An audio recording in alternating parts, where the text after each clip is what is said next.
After posting this on Facebook,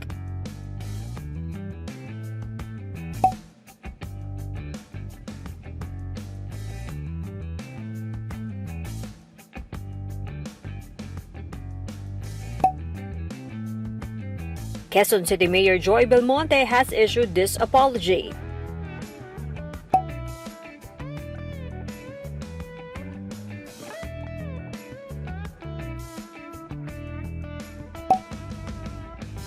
Belmonte also apologized for distributing relief goods bags with the label Joy para sa Bayan.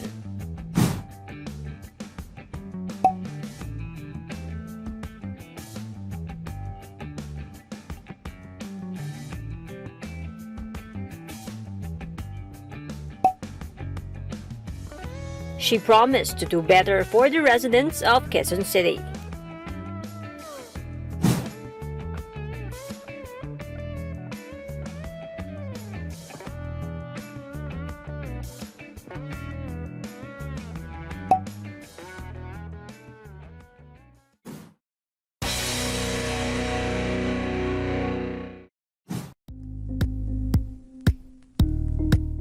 Thank you for watching Politico TV. Please like and subscribe to our channel for more videos.